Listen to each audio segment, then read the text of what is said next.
Hi everyone, welcome to Maximum Attack Rallying. He has finally done it. Finally, Kalle Rovanperä has won Rally Finland, his home rally, after a few years of trying and a few mishaps along the way. So, fantastic weekend for him.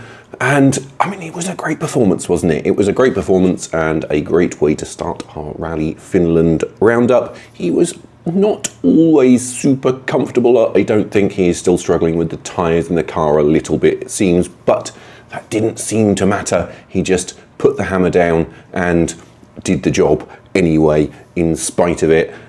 So, what can we say? I think he won 10 stages, and he won way more stages. I think Sami Pajari was next, and he only won 3. So it was a fabulous performance from Kalle Rovanperä.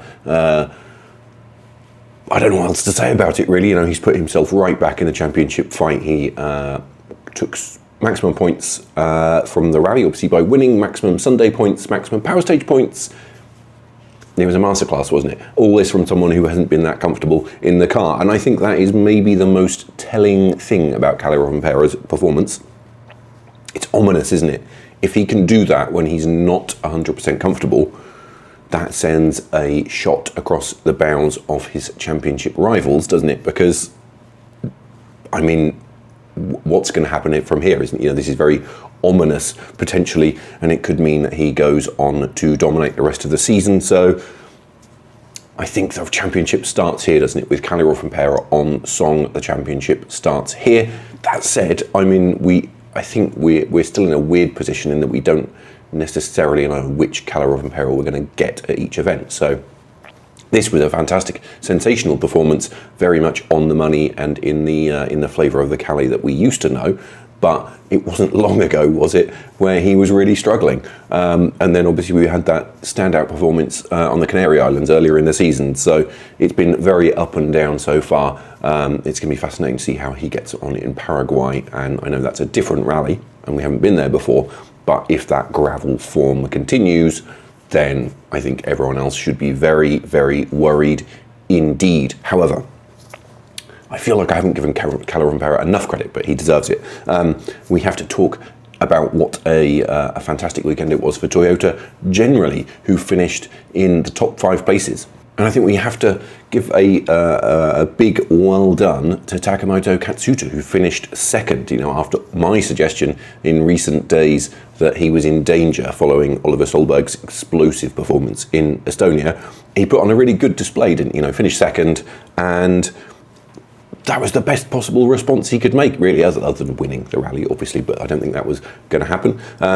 He did win a stage, didn't he, and he put himself in a good position to benefit if others fell off. So, you know, it was a decent performance, finished behind his best buddy, Kalle Rovanperä. So I think for Katsuta, that was a very good weekend's work indeed. Similarly, Sébastien Ogier, he finished third, which I don't think is surprising to anyone. That's Sébastien Ogier doing Sébastien Ogier things. However, there is one thing we do have to say about Sébastien Ogier, and that is that he has now confirmed to the media that he is going to go for title number 9. That is a very big story indeed, isn't it? Because he kind of avoided that, hadn't he? He'd avoided that talk, said he was only there to do the rallies that he enjoyed, which was quite a lot of rallies, wasn't it? But he now finds himself in the mix for the championship. He's 13 points off the lead, and he has said that he is definitely going to do the next 4 rallies. So he said at the end of Rally Finland that he would do Paraguay, and then said in an interview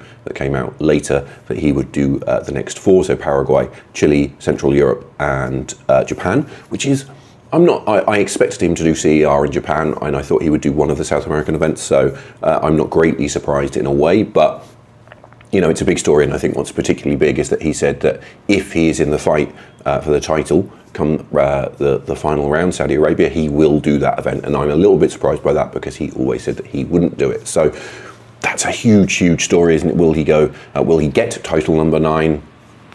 He's in for a fight, isn't he? But if anyone can do it, it is Ogier. Just 3 seconds behind Ogier was Elfyn Evans, another man who is worthy of discussion. Not a fantastic weekend by any means, but he does now find himself back in the lead of the championship after Ott Tänak had a nightmare, which we will come to in a bit. He struggled on the opening day with being second on the road behind Tänak, particularly in the afternoon when the rain came down and there was lots of water in the ruts. So tricky day there. It was looking like it could be a bit of a familiar story, couldn't it, with not being quick enough to stay with the leaders. He was hanging around in 6th, 7th place, I think, wasn't he? But things did start to improve. His pace did get a little bit better as the weekend wore on. He started to get into the top 3 positions, and I think he got the fastest time on Sunday morning on the opening stage. He managed to pass Sami Pajari, so it was okay, and it kind of worked out okay, didn't it, in that he finished 4th, which isn't too bad, and got enough points to take the lead again. He now finds himself in the lead by 3 points over Rovanperä, so good in that respect. Obviously tricky because it now means he opens the road for the next 2 rallies. Just a quick mention of Sami Pajari. Just like Taka Katsuta, he put in a decent shift and reminded people why he is where he is, set some good times, and I think that was a well-timed reminder, wasn't it, again, after the Solberg thing. That is enough celebrating Toyota. We have to talk about Hyundai, who had a nightmarish weekend, didn't it? It was a complete disaster, finishing outside of the top 5. So Ott Tänak, he looked good in the very early stages, as in he won the first stage, but like Evans, he struggled a lot on Friday with opening the road and when with the rain. So that left him, he was hanging around at the bottom of the top 10 even before things went really, really wrong. He had a bizarre incident, hit an official, not like punched an official, hit an official with his car, and that earned him a 5-minute penalty, and that was it, wasn't it? You know, that knocked him completely down the order. Any chance of a good result was gone. I think he ended up finishing 10th, but he now finds himself having had a 1-point lead in the championship to now having a 13-point deficit, so a weekend to forget. His teammates Thierry Neuville and Adrien Fourmeau didn't really fare much better. They were actually in the fight and they were in podium positions right up until stage 16, and then it went wrong for both of them. Both of them got a puncture on the front right. Both of them continued to the end of the stage, and both of them were then out of the podium fight. So that was kind of it, really. For Fourmeau, he actually retired on the final stage with yet another puncture, so not great for him, though he did show good speed, so he does have something at least to be encouraged about. Neuville finished 6th, so he was the highest placed non-Toyota. He has now admitted that his championship fight is over. He cited some bad luck, and there has been some bad luck, but I mean, it's just not been a great season for Neuville, has it? And I've been saying for a while that it was looking very difficult, and he has now confirmed that, so it is pretty much game over. I think he is out of that championship battle. And rounding out the Rally 1 action is M Sport. They finished 7th, 8th and 9th. Josh McAleen was the top M Sport finisher. He had Martin Sess behind him, so a good result for McAleen in that respect, in that he beat his teammates, which is the first thing that you need to do. But obviously the team generally were kind of nowhere, weren't they? It's just the theme, unfortunately, with M Sport, really. Martin Sess was behind McAleen. He was the second Puma. He was okay. You know, I think after his amazing start last year, not been the best year, he was slowed by a misted windscreen. I think it was on Saturday, wasn't it? That's a bit weird, isn't it? Gerard Quinn, who used to work for Ford Performance, said something about this. Ford road cars were always known for having heated front windscreens. They were the company that put heating elements in front windscreens. Quick Clear, it was called. So what happened there?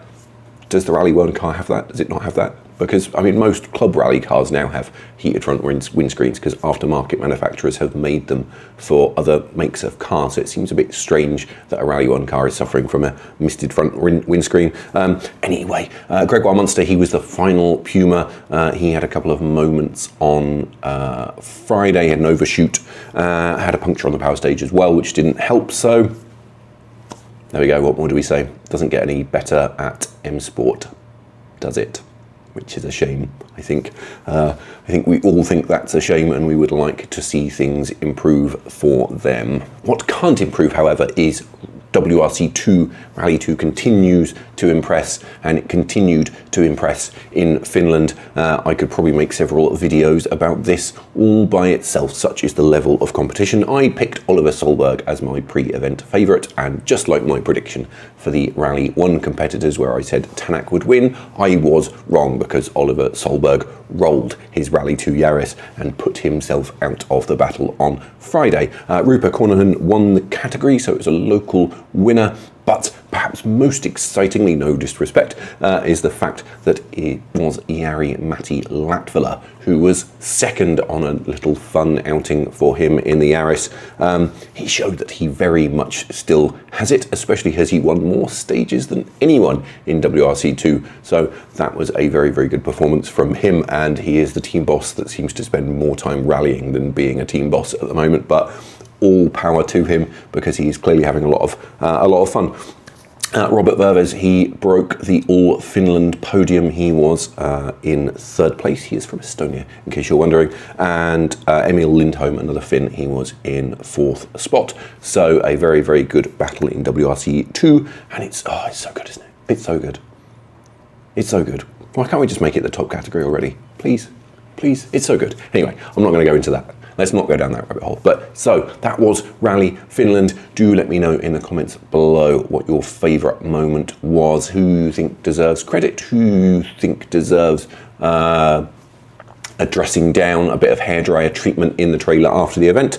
And as always, make sure you hit those like and subscribe buttons. Follow me on socials. I will see you again next time.